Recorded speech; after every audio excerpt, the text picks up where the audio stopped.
उदयघात सहहि गिरि कैसे, खल के बचना संत सहजै से। रामचरितमानस में तुलसीदास जी ने वर्षा ऋतु के वर्णन में एक जगह ये चौपाई जो है लिखी है। इसका अर्थ है कि पर्वत जो हैं बूंदों की आघात को अर्थात चोट को उसी प्रकार से चुपचाप सह रहे हैं जिस प्रकार से संत जन दुष्टों के वचनों को जो है चुपचाप से सहते हैं। तो यह तो एक उदाहरण था।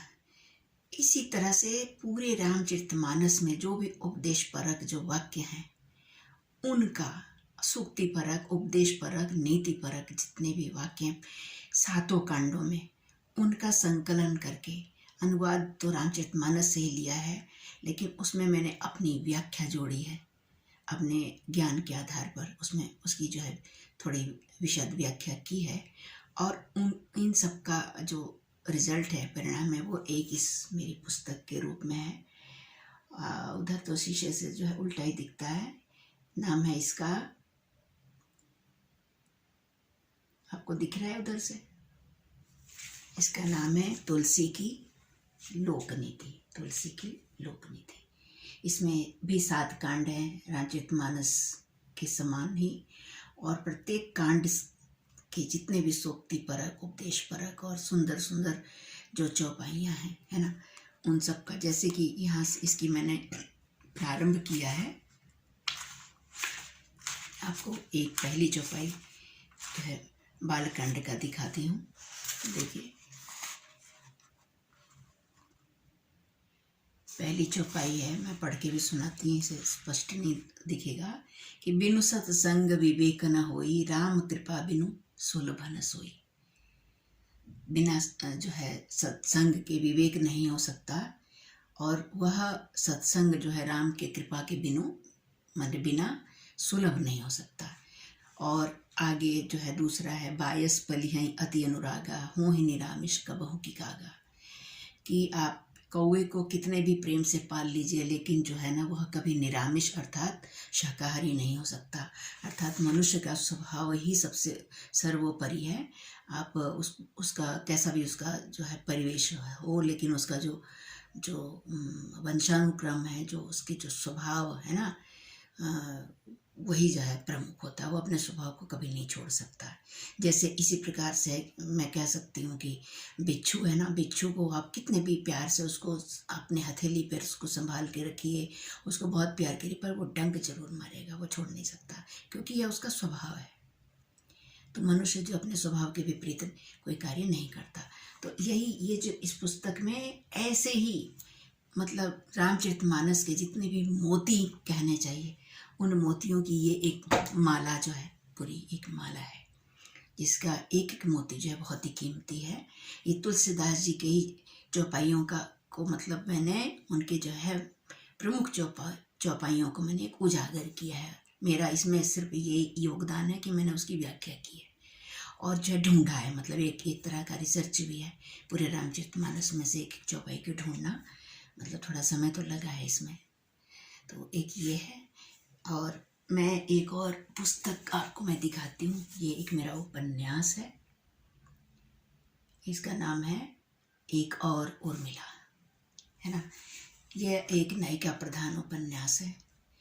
नायिका प्रधान उर्मिला इसकी नायिका है।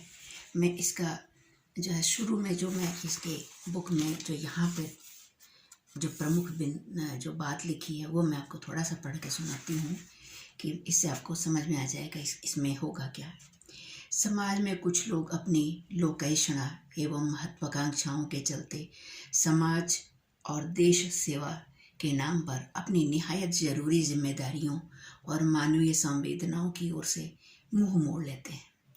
वे भूल जाते हैं कि अगर समाज समष्टि है तो व्यक्ति व्यष्टि है। व्यष्टि के बिना समष्टि की कल्पना संभव नहीं है। वे यह भी भूल जाते हैं कि जीवन पथ पर चलते हुए उन्होंने जिसका हाथ थामा था वह भी उन्हीं की जिम्मेदारी है।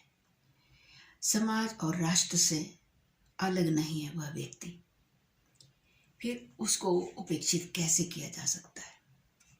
एक और उर्मिला उपन्यास की नायिका भी नायक की उपेक्षा की शिकार होकर जिस प्रकार जीवन के आंधियों के थपेड़े खाती है, उससे हर सहृदय का हृदय उद्वेलित हो उठेगा। किंतु जिस साहस से वह इन झंझावातों से उबरी है, उसे देखकर नायिका पर गर्व के साथ समाज की अन्य स्त्रियों को अपने जीवन की कठिनाइयों से जूझने की प्रेरणा भी मिलेगी। तो कुछ पंक्तियों में जो है इसका जो है आप इसके बारे में समझ सकते हैं, है ना। तो ये है किताब मेरी एक और उर्मिला। तो जीवन का जो उत्तरार्ध है अपना इसी काम में लगा रही हूँ जो मैं कर सकती हूँ, ठीक है।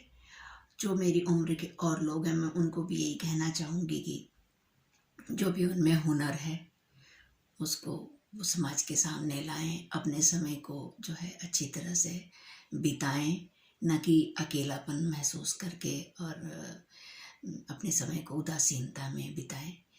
तो जो भी लोग अभी नौकरी में हैं, एक न एक दिन तो वो रिटायर होंगे ही, ये तो प्रकृति का नियम है। हाँ, कुछ पेशे ऐसे हैं जो थोड़े लंबे चल जाते हैं, जैसे वकालत है और जो प्राइवेट नौकरियां हैं, लेकिन एक न एक दिन तो विराम लगता ही है।